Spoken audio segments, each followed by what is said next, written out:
moderation helps everyone feel safe. Fuck off. Jesus Christ. Can't get away with some pop-up coming in and just doing shit to me. Oh, actually, I need to put some water in this, don't I? But I'll just wait a little bit. I'm 45 minutes late. I know I've been slacking off. It's fucking disappointed. It's disappointing. God, this just shows you how screwed up I am right now. Oh, God. But I'll wait for some people to get in here more than anything. And then we'll get into the gritty of it. Because there is a lot to talk about right now. There we go. Oh dear, oh dear, oh dear.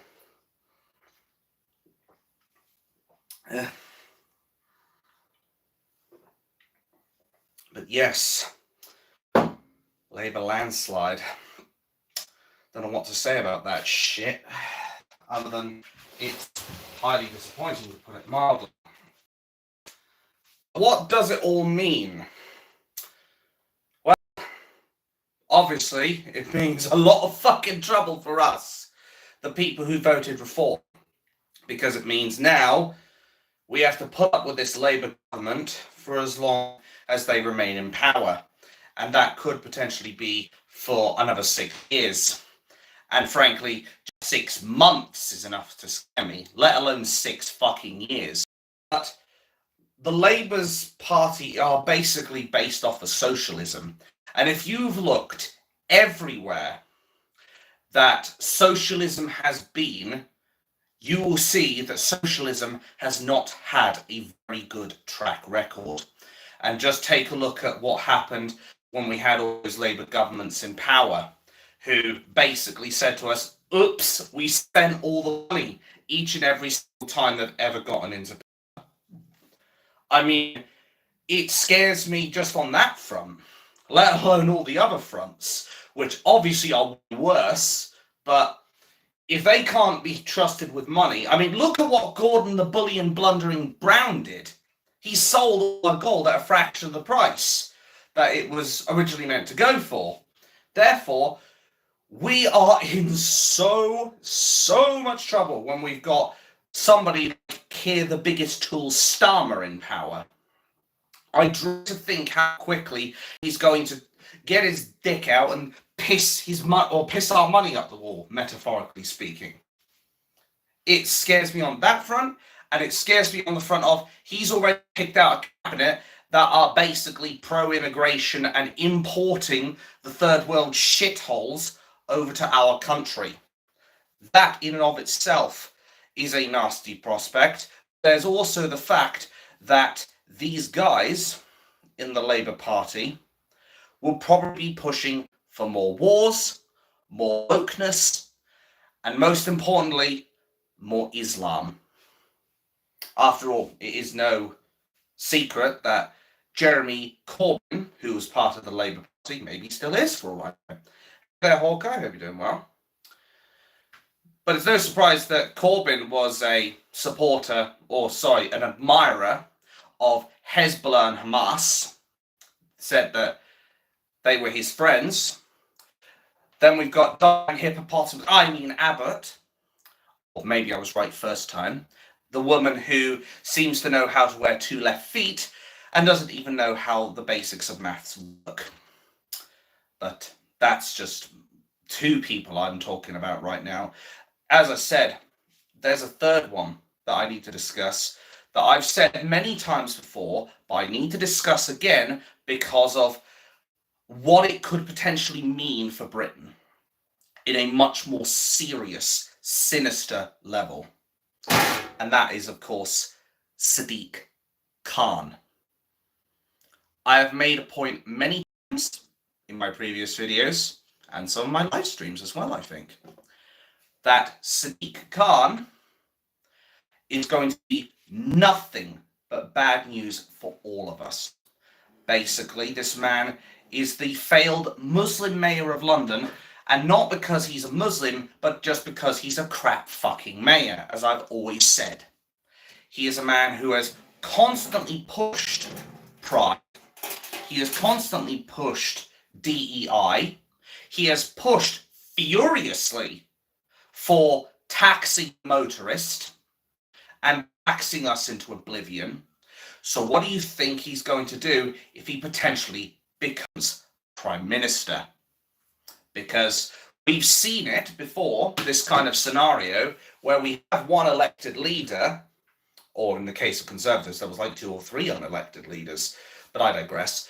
We had a point where the Conservatives had a couple of people get into power, they were useless, and then they put in someone else who was even more useless. Like, as bad as I want to say Boris Johnson is, he wasn't as bad as Rishi Sunak. At least Boris did a few good things for the country. Not many, but a few good things. Whereas Rishi Slippery Sunak did sweet fuck all for us. Although, that being said, there is actually one good thing that he indirectly caused, and that was that Channel 4 are now being investigated by Reform.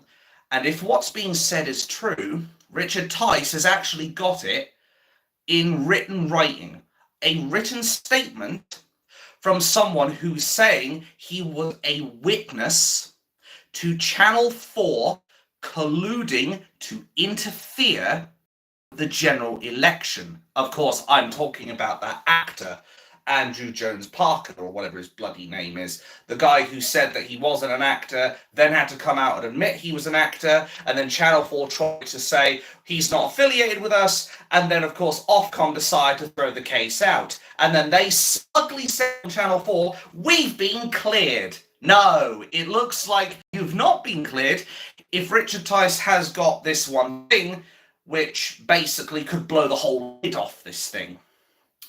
But I don't want to talk about Reform too much, because this is more about Labour than it is Reform. So, as far as Labour is concerned, I've mentioned it, Sadiq Khan could potentially be our Prime Minister in the very near future. Because, after all, we saw Liz Truss resign after, 40 days or something?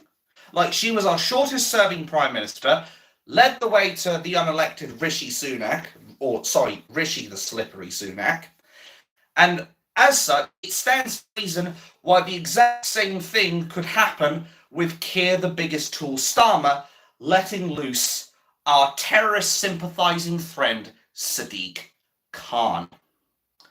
And I do not say it lightly. I've said it before, say it again, and don't just take my word for it. Leo Curse, I believe, has already a video up showcasing that Sadiq Khan did try to actually speak to families of the 7/7 bombings. I think a few other people have also covered this as well. But basically, Sadiq Khan, who is effectively a terrorist sympathiser, should not even be allowed within a 50 square mile radius of 10 Downing Street, let alone the possibility of becoming Prime Minister. Like, this is probably what scares me the most, by far. And I mentioned it in one of the comments of my previous video. But having Sadiq Khan potentially walking his ass into 10 Downing Street on the theory of, well, Keir the Biggest Tool Starmer could resign and then give him basically the keys, is enough to make anyone go pale. It is enough to make you have goosebumps. It won't be going away for the next couple of damn weeks. Because, as I said, Sadiq Khan, with his connections to the 7/7 bombers, he was one of those people who wanted to provide help, legal help, and other aid for Islamic terrorists. So, is it any wonder I'm scared shitless of this man? And let me be clear on this. I'm not scared of Sadiq Khan because he's a Muslim. I'm scared of Sadiq Khan because of what he could potentially bring to 10 Downing Street and this country. After all, I don't have any racist aspects about me. Even if you were to say that I have a problem with Islam, because at the end of the day, Islam is a race, just like Christianity is a race. Hinduism is a race. I could go on. But It's the mere notion that obviously he's had those connections to terrorists in the past. He could bring those connections with him when he gets into 10 Downing Street, if he gets into 10 Downing Street. Do you think that Sharia law Britain is going to be a wonderful place to live? I asked that to the Labour voters who voted that tool into 10 Downing Street. Do you actually think that this is going to give you the change you want? The voters out there, and to anybody who didn't vote, shame on you. Because quite frankly, you fucked our country, bluntly speaking. You are traitors to this country, unequivocally. You could clearly see that Keir the Tool Starmer was never going to address the biggest issue in the room, immigration. They are using immigration not only for cheap labour, no pun intended, but they're also using them, and you'll have to, there's a little bit of shouting going on outside, I don't know why. But anyway, it's not just for the cheap labour, it's also going to be to replace us. Look what immigration has done to the jobs, to healthcare, to housing, to culture, to our beliefs. Islam is a cancer, bluntly speaking. It is a cancer that has infested itself into the heart of our country, and it seeks to tear it out of us. But of course, the mainstream media won't tell you this. You know the drill, folks, because say it with me. It doesn't suit the narrative. They will stop at nothing. And I suspect Labour's got this all planned out. The idea that they can basically import all their votes, effectively. Because that's another thing it's going to do. Excuse me. Okay. They are basically going to import the voters that they need to stay in power. And again, that's another thought that scares me. Because again, if they're replacing us and they're also getting more votes in overseas, it's kind of like you're fighting uphill. You're fighting a struggling battle. That's only going to get harder as you get further up the hill. That's the way I look at it. More immigration, more taxation, more harassment to the motorists with these ULEZ and 20-mile-an-hour zones and all that shit.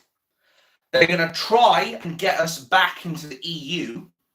And that is something I think every single one of us needs to fight vehemently against.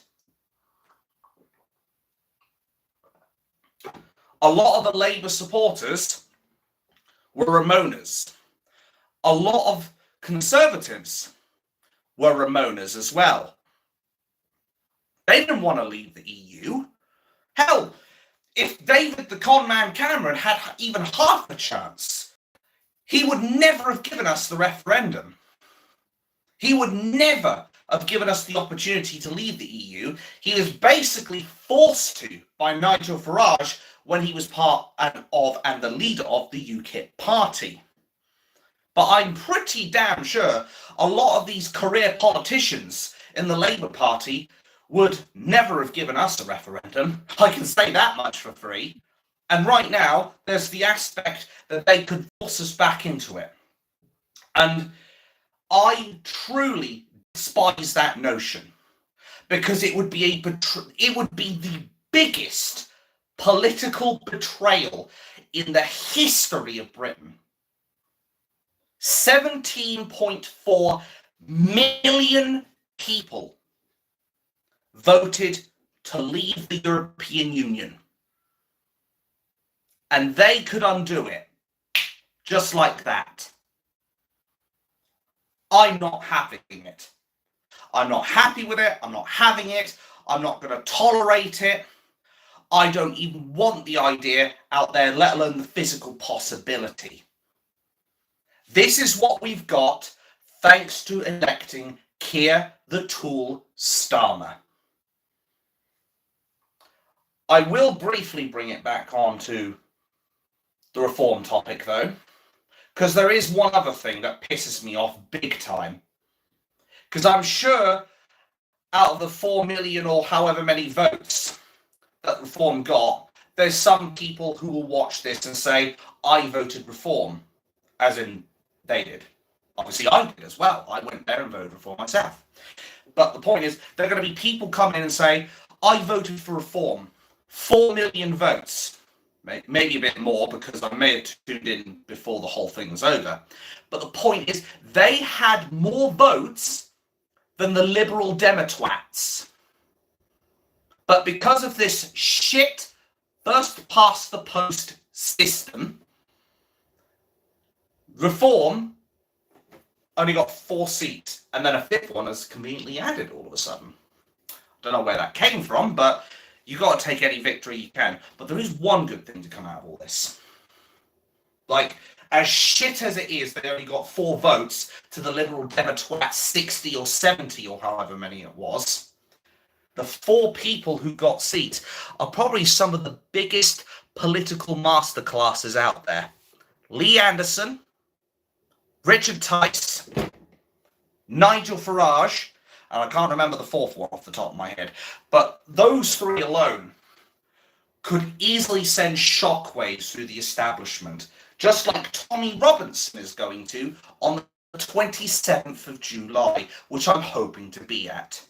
Obviously, it'll be a tentative thing, because, again, if anything like life-threatening comes up, or the life of my family members comes up, I have to look after them. That's my highest priority more than anything. But, God willing, I will be up there. But as far as the Labour Party is concerned, I'm very, very worried. I am very, very fucking worried about the Labour Party. I think it could mean the beginning of the end of decent civilization in this country. Because these are my honest opinions now. Well, they were anyway, but these are my honest opinions that I think could end up happening in the United Kingdom. I am very, very, very worried that I don't think people are going to have the patience to wait 5.5 to 6 years to get reform into power. The best we can hope for is that it's not going to take that long. That's the best we can hope for right now, that it's not going to take 5.5 years or longer to get reform in. But understandably, we'll not have the patience to wait 5.5 years. I'm going to struggle with it, personally, if I may be brutally honest. Well, it's my stream, so I can do whatever I want. Anyway, I'm worried that people are going to lose their shit over this, and we could end up seeing a violent revolution. And that really does scare me. The idea that because we've got Labour in power, if they end up fucking our country over monumentally, which I suspect they will, Rupert, that might ring a bell. You might be right on that. But if people decide they've had enough, I think we're going to see blood on the streets. And I'll be absolutely clear, as I've always done, every single time I've made any mention to a violent revolution or potential violence breaking out, I have always said this without fail. I do not advocate for violence. I do not want a violent revolution. And I will always condemn the people who go out of their way to do it. But I will always say I completely understand why the people might be pushed towards that outcome. And that is not sympathizing or encouraging violence. That is me saying I understand why they've done it. And there is a very big difference between that. I think people are going to see something that the Labour Party will do that will be completely reprehensible, that will make them completely sick to their stomach, and I think banned. that's constantly being stretched out. Eventually, it's going to reach breaking point, and when it snaps, it's going to hurt. It is going to fucking hurt to see people in the streets resorting to a violent revolution. But as JFK once said, when you make peaceful resolution impossible, you make violent revolution inevitable. That's the cold, bitter truth. And what we're seeing with the other cheek of this same saggy, shit-stained arse that is Labour and Tory is that we're getting the same shit over and over. Only, as said before, and I will keep restating, Labour are going to accelerate our downfall tenfold. They are going to, as I said, they'll bring in more immigration, they'll bring in more DEI, they'll accelerate the rate at which Sharia law becomes a part of Britain. They'll end up bringing in more immigration that will effectively destroy our cultures. They're going to keep waging war on the taxpayer and the motorists, and they're going to do everything they can to get us back in the EU. And I do not fancy any of it. Surely these NPCs that voted Labour, because that's what they are at this point, and I don't give a shit about whether or not I should be saying it. They are all NPCs. Sheep. Morons. For voting Labour. It makes me sick to think that Labour could get such a landslide victory. And they won because the Conservative Party was so untenable on the back of Rishi the Slippery Sunak's performance that they basically felt like these NPCs, they felt like they didn't really have much choice.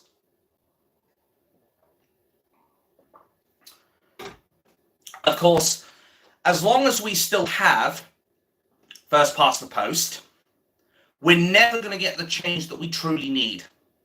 If we had, in this country, Reform would be sitting on at least 70 seats and not 4.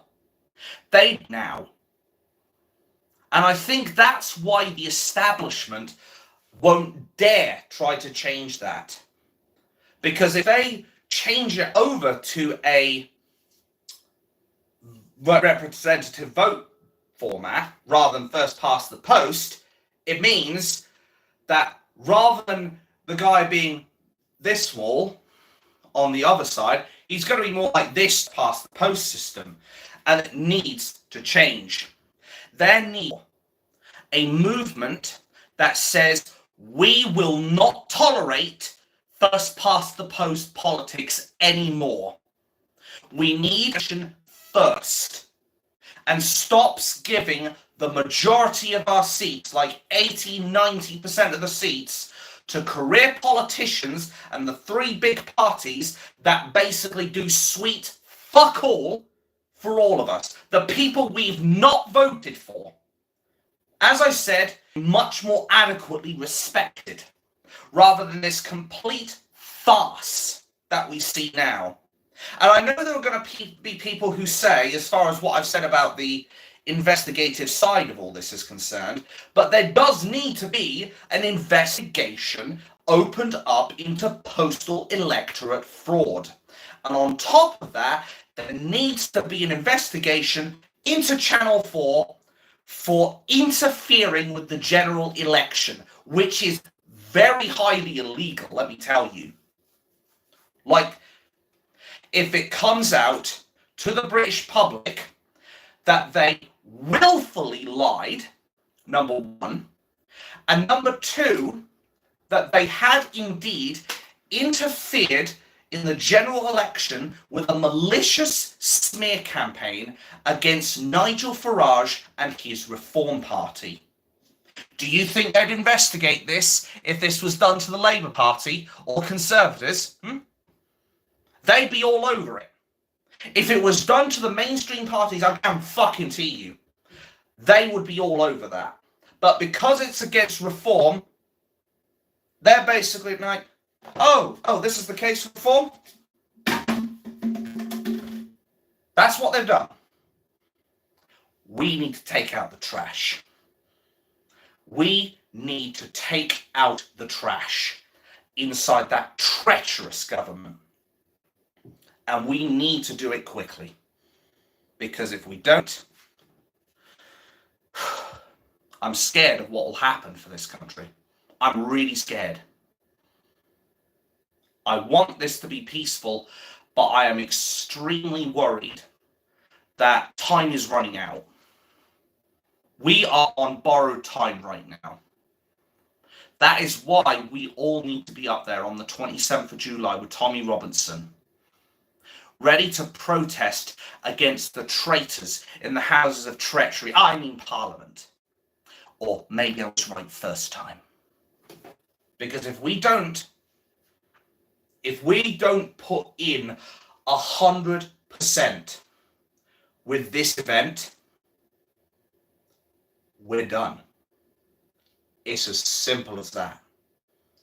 We need tens of thousands, hundreds of thousands of people in Trafalgar Square ready to put we need to do everything we can to make sure that the Labour Party understands who they're meant to represent. Because they have not represented us in any way, shape or form. The Labour Party have not been representative of us. So they need to be held to account. 20 to 30 years of the same deceitful, traitorous politics that they have been engaged in. We will hold them to account. I guess it's a bit much to ask to be on the stage, but hey, once. I'd love to do it again. And I'd love to put those guys on absolute full honours of Parliament. Someone needs to. Someone needs to hold these people to account.